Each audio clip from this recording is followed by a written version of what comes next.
Jika ada orang benar berbuat dosa, maka ia akan binasa. Waduh, apakah menjadi orang baik seumur hidup, lalu dengan berbuat dosa saja kita harus mati? Tentu tidak. Tidak usah tegang. Selama kita masih punya kesempatan bertobat, ya bertobatlah. Masalahnya adalah orang yang sudah berbuat salah tetapi tidak bertobat, malah menggunakan kebohongan yang lain untuk membenarkan dirinya, bahkan menipu diri sendiri juga. Bagaimana orang yang berbuat salah menipu diri sendiri? Enggak apa-apalah, dia akan mengerti apa yang saya buat, toh dia juga pernah bersalah pada saya.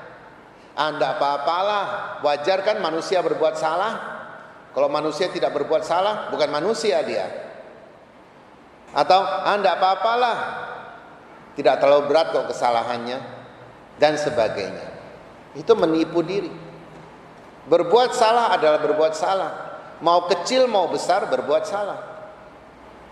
Dan selama kita belum bertobat, ada bahaya maut. Meskipun kita sering cari-cari alasan, saking banyaknya alasan lalu kita lupa kita bersalah. Kita tunda-tunda pengakuan dosa, kita tunda-tunda berbaikan dengan orang. Sifat seperti itulah yang membinasakan kita. Dan setan suka itu. Selama kita mencari-cari alasan, dia mungkin akan membantu kita, akan kasih kita banyak alasan supaya tidak bertobat. Tapi sebaliknya, kalau orang berbuat jahat dan ia bertobat, maka ia memperoleh hidup. Ini adalah satu hasil yang sungguh-sungguh tidak pantas kita dapatkan. Hanya karena kemurahan Tuhan saja. Orang yang berbuat salah ketika bertobat, ketika dia menyesal dan dia diberi hidup lagi, hanya Tuhan yang melakukan itu. Tapi apakah itu hanya tugas Tuhan? Kita juga mempunyai kewajiban seperti itu. Kalau orang bersalah kepada kita, bukan berarti orangnya seumur hidup bersalah pada kita. Mungkin dia bersalah pada kita sekali atau dua kali. Apakah kita adil jika kita mempertaruhkan segala kebaikannya pada kita hanya karena salah satu itu? Hanya karena dia bersalah lalu kita singkirkan dia dari hidup kita. Memang bicara gampang, melakukan tidak gampang. Tapi itulah yang Tuhan lakukan. Dan sampai hari ini manusia masih terus bersalah. Termasuk saya. Kita masih bersalah. Dan Tuhan masih mengampuni selama ada kesempatan. Bahkan kita orang Katolik sangat beruntung. Mati pun masih ada kesempatan. Tuhan memberikan kita kesempatan begitu banyak. Tidak boleh hanya karena orang pernah bersalah lalu kita lupakan segala kebaikannya. Kita tidak hanya tidak adil pada orang itu, tetapi juga tidak adil pada diri kita sendiri. Ini yang sering tidak disadari orang. Karena kalau orang kita ampuni, orang bersalah pada kita, kita ampuni, maka dia mempunyai kesempatan untuk berbuat baik lagi pada kita. Kita juga akan mendapatkan kesempatan untuk memperbaiki hubungan kita. Membangun persahabatan sangat tidak gampang. Tapi apakah begitu gampangnya kita merusak persahabatan, merusak kekeluargaan hanya karena orang pernah bersalah kepada kita? Kalau itu kita lakukan sungguh tidak adil. Apakah dengan tidak adil lalu kita merasa diri kita benar?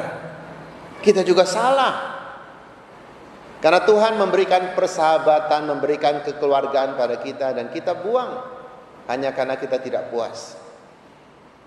Tentu kita manusia lemah, kita perlu bantuan Tuhan. Dan kalau kita menganggap setiap orang yang bersalah pada kita harus kita singkirkan dari hidup kita, maka dengan cepat kita kehilangan kekeluargaan, dengan cepat kita kehilangan persahabatan. Lalu kita membangun lagi persahabatan yang baru. Tapi tidak lama lagi orang menyakiti kita, kita hancurkan lagi persahabatan itu. Jadi bukan orang yang bersalah yang menghancurkan persahabatan, tetapi kita yang memutuskan tidak mau mengampuni, kitalah yang menghancurkan persahabatan. Selama kita mau mengampuni, menerima orang kembali, berarti kita masih memperbaiki persahabatan itu. Dan ini jarang kita sadari. Kita sering berpikir, kalau orang bersalah pada saya, maka saya berhak menghukum dia, berhak membenci dia, berhak menyingkirkan dia dari hidup saya. Tidak mau lagi mendoakan orang, menganggap orang itu sangat jahat, seperti seorang pembunuh saja. Ini yang tidak benar. Ini artinya kita sendiri pun berbuat dosa. Maka hari ini Yesus mengatakan, jika hidup keagamaan kita tidak lebih baik daripada hidup keagamaan ahli Taurat, kalau zaman ini kita bilang hidup keagamaan pastor, kita tidak lebih baik dari pastor, maka kita juga tidak akan masuk ke dalam kerajaan surga. Bagaimana saya melawan pastor? Bukankah hidup rohaninya sudah tinggi? Oh, tidak juga. Pastor manusia lemah, suster manusia lemah, frater manusia lemah juga. Kita semua manusia darah daging.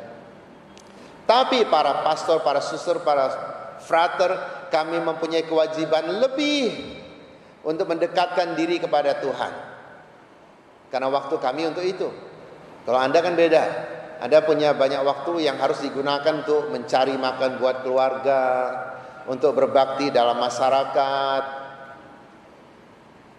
Nah, kalau yang sudah wajib berdoa, wajib membangun hidup rohani ini saja, kehidupannya tidak benar, lalu apa teladan yang mau dia berikan kepada umat? Bisakah kita melebihi para pastor? Tentu saja bisa.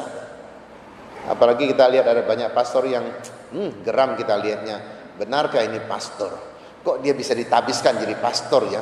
Perilakunya kok seperti itu ya? Saya tidak sebut perilaku apa, Anda tahulah. Itulah mencerminkan bahwa dia juga manusia lemah. Artinya ada kemungkinan bagi kita untuk melampaui mereka. Jadi bukan tidak mungkin melampaui. Melampaui itu maksudnya apa? Kita terus berusaha hidup benar di hadapan Tuhan. Apa kata Yesus? Dulu dikatakan jangan membunuh. Tetapi kata Yesus, barang siapa marah kepada saudaranya, dia akan dihukum. Masa tidak boleh marah sih? Masa orang tua tidak boleh marah pada anaknya? Masa pastor tidak boleh marah juga kalau umatnya ngawur-ngawur? Masa guru tidak boleh marah sama muridnya? Atau teman tidak boleh saling marah?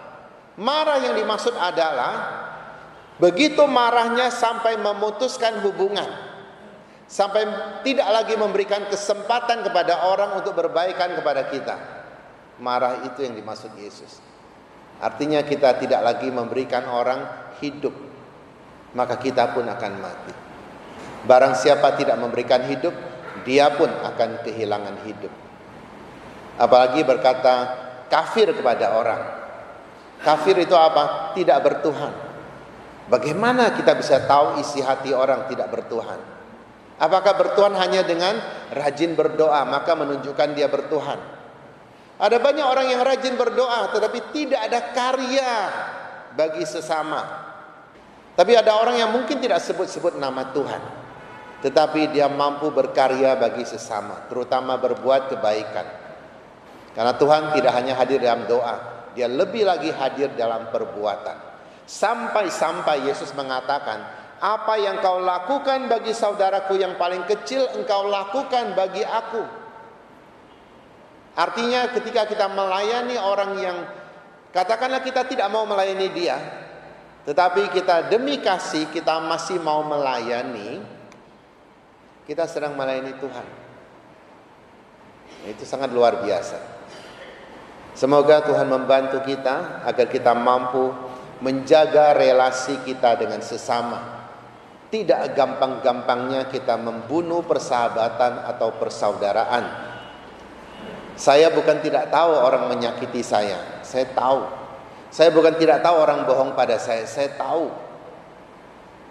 Tetapi apakah dengan tahu lalu saya harus menunjukkan bahwa saya tahu sehingga orang itu malu, sehingga orang itu malah lari dari saya?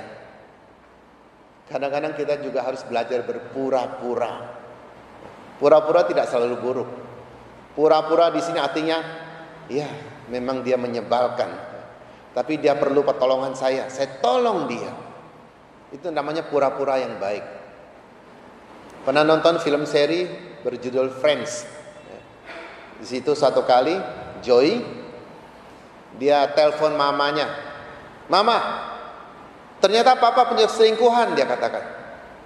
Lalu mamanya datang, ketemu Joey. Mamanya tempeleng dia, pelak sekali. "Kamu ini loh, kenapa lapor-lapor saya itu? Saya sudah tahu dari dulu papamu punya selingkuhan, tapi kami baik-baik saja. Dia masih pulang makan malam, dia masih pulang ke rumah. Sekarang kau beritahu saya, dia malu dan dia tidak akan pulang lagi. Jadi lebih baik jangan ngomong, saya sudah tahu kok." Dan terutama kamu wanita, tidak usah dilaporkan orang juga dia bisa merasa kok. Kaum laki-laki juga. Bukan berarti kalau kita tahu sesuatu kita harus bongkar, mempermalukan orang. Kadang-kadang tidak dibongkar, masih akan ada hubungan baik daripada dibongkar. Tapi saya tentu saja di sini bukan mengajar orang supaya berselingkuh, bukan. Kalau memang ada salah, perbaikilah. Lebih penting memperbaiki daripada kita ungkapkan. Terkadang kita menuntut orang yang bersalah pada kita untuk minta maaf. Dan tidak gampang orang minta maaf. Lalu kenapa? Kalau dia tidak minta maaf berarti dia orang tidak baik. Dia masih bisa berbuat baik. Jadi pura-pura anggaplah dia sudah minta maaf. Ya sudah. Memang tidak gampang. Karena itulah kita perlu bantuan Tuhan. Semoga Tuhan membimbing dan membantu kita yang lemah ini. Tadi kita jalan salib, kita terharu bukan? Jangan hanya terharu waktu jalan salib. Terharulah jika kita pun mampu mengampuni orang yang bersalah kepada kita.